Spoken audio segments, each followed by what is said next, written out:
To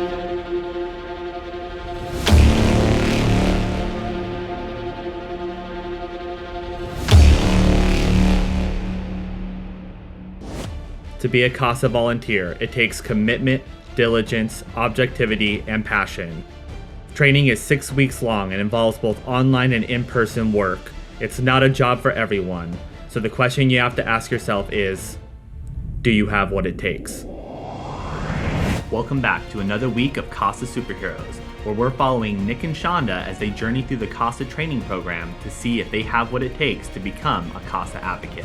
This was the last week of training, but Nick and Shonda had some big challenges that they had to overcome before they were in the home stretch of graduation. Let's see how they did. This was the last week of CASA training, and the advocates got to write their first court report, and we did the values exercise. The advocates wrote their first court report on the Red case. They had the whole case study and all the documents that they took home, and they wrote their first court report. We did our first court report draft on the Red case, and the nice thing was there was no pressure, and Chris even said, don't spend too much time on this. It's your first draft. Just go with what you feel. I thought that writing the Red report was very interesting. Prior to doing this on our own, we've done it in class as a team, and that's been a little bit easier since we can bounce ideas off of each other. But doing it on your own, it's a lot to containerize all the information and be able to kind of capture the essence of the case and what's gone on, and be able to kind of produce a report that reflects accurately what the child's been through, what the needs are, and kind of how CASA feels.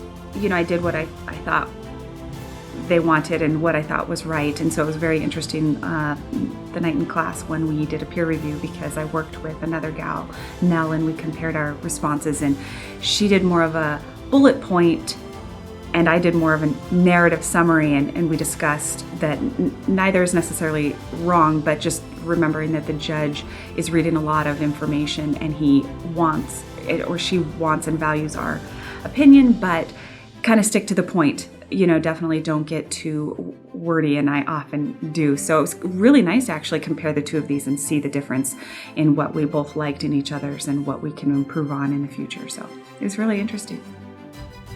The first court report is always a challenge for everyone.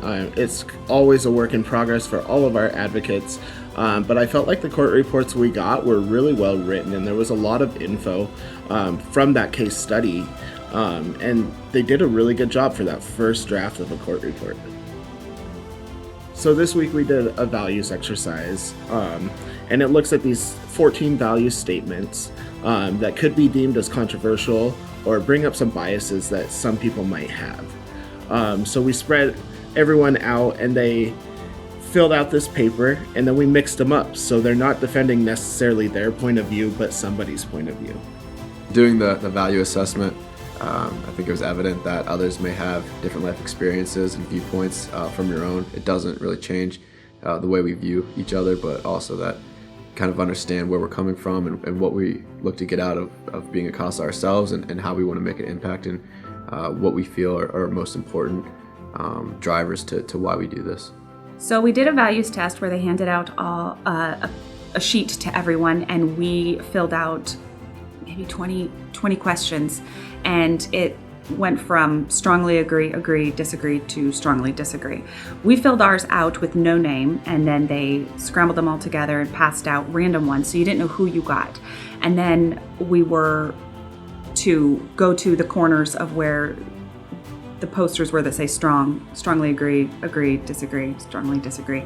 And so I don't know which one I got. I don't know which other student I got, trainee. And so as we start to go through the process, the first question comes, and I just have to go with whatever my paper says.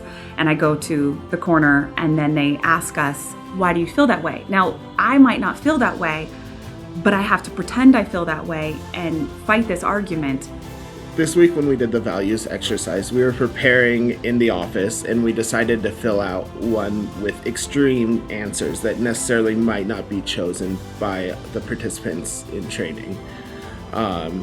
And we decided to give that paper to Shonda without her knowing. Pretty quickly on, I noticed that I had an extreme paper. My paper that I received from someone else was wildly opinionated, and it was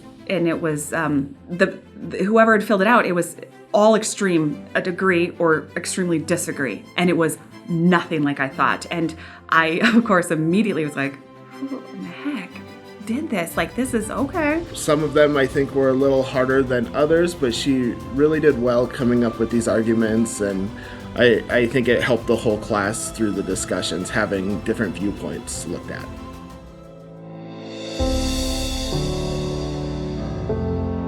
We wrapped up class on Saturday. We had a guest speaker, Bernie McDonald from Bear Logic. She came and told us her story and then talked about what Bear Logic does for the families they work with. And then we also are going to recap what we did all through training, answer any questions, and look at the next steps. Bernie is explaining to us her backstory, and she, grew up in the 60s and 70s with a mom who was virtually undiagnosed schizophrenic, and she explained the difference between 60s and 70s and today, and the awareness or the lack of awareness, acknowledgement, understanding, and acceptance of schizophrenia back then, and having a mom who was not medicated, so it was out of control. And just her experience as a kid, going through her entire process of defending her mom, worrying about her mom, growing on her own without being strongly influenced and forcing her to feel something she wasn't ready to feel, to learning that, it wasn't a healthy situation. And she really overcame, and she started talking about her adult life and being married and having her own children as well as foster kids, and how she pulled from her experience growing up in that kind of crazy environment to being able to relate to her foster kids and understand. And Bernie walked us through her life kind of in a chronological order. It's pretty amazing what she's gone through and how she's been able to thrive despite the challenges that she's seen in her life. I don't think she really views them as challenges, but kind of a unique experience. And that's really what I think she's trying to impart on us, is that every child has a unique experience, different a life view, and going from there, and how the parents interact, and rather having a biased opinion. It's asking why a child is this way, and how we can most effectively help any scenario, not just when they're a child, but in her case, even her adopted children as they are adults going through college and their careers and starting their own families.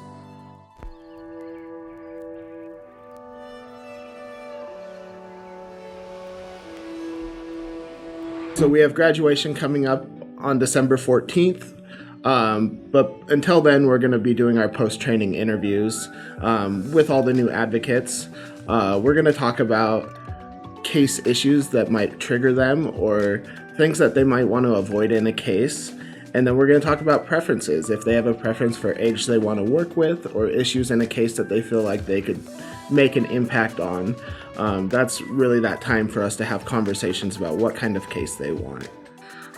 So I was overwhelmed in the beginning because it just seemed like, oh my gosh, Thursdays and Saturdays and so much homework and weeks, and now it's almost over, and it just seems like it went by so quickly, and it was fast, and yet it honestly was fun. I really did look forward to class. It was definitely not something I'm like, oh God, I gotta go to class. It's like, what are we gonna learn? What are we gonna talk about? And starting this journey, I didn't know what to expect, to be honest. But as I've progressed through the training and looking forward to graduating and working on my first case, I'm definitely a little bit nervous, but mostly excited.